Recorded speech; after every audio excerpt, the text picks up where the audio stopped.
محلوں کے جو دادا قسم کے لوگ ہیں ان کو ہم سپورٹ کر رہے ہیں، ڈر کر سپورٹ کر رہے ہیں یا پھر کھا کر سپورٹ کر رہے ہیں، بریانی میں سپورٹ کر رہے ہیں کیا؟ کیونکہ الیکشن کے ٹائم میں تو ہم لوگ بس صرف گوشت مانڈا ہونا، بریانی ہونا، 10 دن تک کا ڈھابا ہونا، قصہ کا دام. پھر ہم یہ نہیں دیکھیں گے کہ ہم کس کو سپورٹ کر رہے ہیں. ارے حسین کی شہادت نے پیغام دیا کہ کبھی بھی ظالموں کو سپورٹ نہیں کرنا، قاتلوں کو سپورٹ نہیں کرنا. جی ہاں، ورنہ پھر آپ نے اگر یہ نہیں سمجھا تو پھر کیا آپ محرم منا رہے ہو؟ جی ہاں، بلکہ شہادت حسین کا ایک پیغام یہ بھی ہے کہ ظالم کے آگے ڈٹ جاؤ.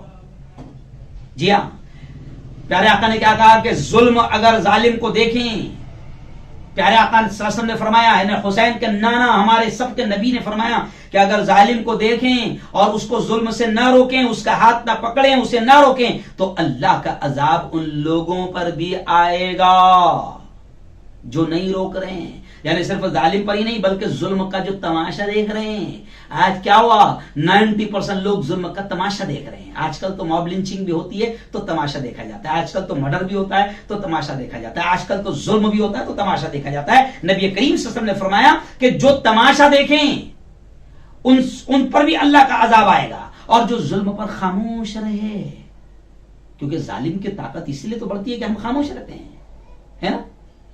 بولو، ظلم کے خلاف، غلط کے خلاف آواز اٹھاؤ. میں نے جمعہ کے بیان میں کہا کہ آج کل لوگ امام صاحب بھی کس کو اچھا کہتے ہیں؟ بھائی ہمارے امام صاحب بہت اچھے ہیں بیچارے، کسی کے لینے میں نہیں ہیں، کسی کے دینے میں نہیں ہیں، ہے نا، کسی کے بیچ میں کچھ بولتے نہیں. تو میں کہتا ہوں سب سے برا امام ہے وہ.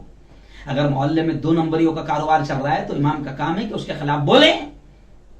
اگر کوئی گناہ عام ہو رہا ہے تو امام کا کام ہے کہ بالکل نہ ڈریں کہ کون بڑا دادا کر رہا ہے یا کون سی نیچ ذات کا آدمی کر رہا ہے یا کون 2 نمبری کر رہا ہے. بولے امام کا کام ہے. نبی کریم صلی اللہ علیہ وسلم کے امام وارث ہیں، عالم جو ہے نبی کا وارث ہے، اور نبی کریم صلی اللہ علیہ وسلم نے ظلم کو ختم کرنے کے لیے محنتیں کی، ملک میں اور پوری دنیا میں انصاف کو قائم کیا. اور حسین نے بھی شہادت، نبی کے نواسے نے بھی شہادت اسی لیے دی کہ ظالم اور ظلم کو برداشت نہیں کیا. جی ہاں، تو ہمارا کام ہے کہ ہم سمجھیں اس بات کو، اور نبی کریم صلی اللہ علیہ وسلم کی اسی نصیحت اور تعلیم پر عمل کرتے ہوئے حضرت حسین نے تاریخ انسانی کی عظیم ترین قربانی دے کر ایک مثال پیش کی. اگر حسین کی شہادت کا مقصد اور پیغام ہم سمجھ لیں، بلکہ ہم کیا ہندو بھائی بھی سمجھ لیں، ساری دنیا سمجھ لے، تو پھر دنیا سے ظلم، جور اور استبداد اور ناانصافی اور اتیاچار ختم ہو جائے گا. بڑی سے بڑی سپر پاور طاقتیں جھک جائیں گی. کیوں؟ رمضان میں ہم نے دیکھا کہ فلسطین میں بیچارے جو فلسطینی ہیں ان کے پاس ہتھیار ویسے نہیں ہے، کچھ نہیں ہے. دنیا کے سب سے بڑے آتنکوادی فلسطینی اس طریقے سے ظالموں سے لڑتے ہیں کہ رمضان میں آپ نے دیکھا کہ یہودیوں اور اسرائیلیوں کو بھی جو ہے گھٹنے ٹیکنا پڑا، جنگ بندی کرنا پڑی. کیوں بھائی؟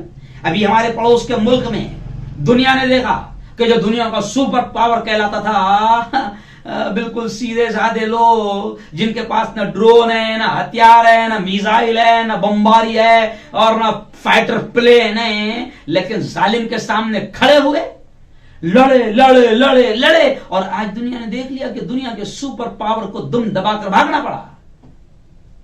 تو حضرت امام حسین کی شہادت کا پیغام ہے کہ ظالم کے سامنے ڈر جاؤ، جان چلی جائے قبول.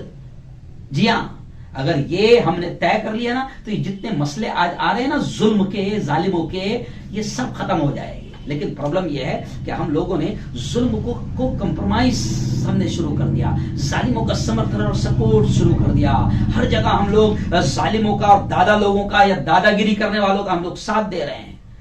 تو آج بس یہی سنانا مقصد تھا. شہادت حسین کا یہی پیغام ہے اور کربلا کا یہی پیغام ہے. لیکن آج ہم کیا کر رہے ہیں کہ محرم ان تمام چیزوں کو چھوڑ کر غلط رسوم